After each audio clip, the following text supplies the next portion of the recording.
السلام علیکم۔ محمد علی مرزا سے میں یہ کہتا رہتا تھا کہ بھائی آپ اسلام کے معاملے میں اسلام کی بات کریں، بنو امیہ اور بنو عباس کی ہسٹری کو اسلام بنا کر پیش نہ کریں، اور اہل بیت کی مودت کے بارے میں لوگوں سے اپنا ووٹ بینک بڑھا کر ویور فالوور نہ بڑھائیں، بلکہ حقیقت میں ان کی جو اصل وہ چاہتے تھے اس بات کی طرف آئیں۔ اس وقت اسلامک ورلڈ تقسیم ہے، تقسیم امت کے بارے میں، یعنی کہ امت کی وحدت کے بارے میں، اسلامک ورلڈ کی امن اور یونائٹی کے بارے میں تو میرا کام ہے۔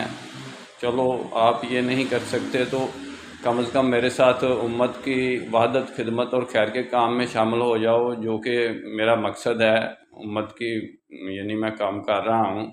لیکن وہ نہیں مانا، وہ اپنی ہٹ درمی پہ قائم رہا، ان بحثوں میں پڑا رہا کہ جن بحثوں کا اسلام سے کوئی تعلق نہیں ہے، اور وہ ہماری رسپانسبلٹی بھی نہیں ہے، اور وہ 1400 سال پہلے کی باتیں ہیں۔ اس وقت پریزنٹ کنڈیشن کی بات وہ کوئی کرتا ہی نہیں تھا۔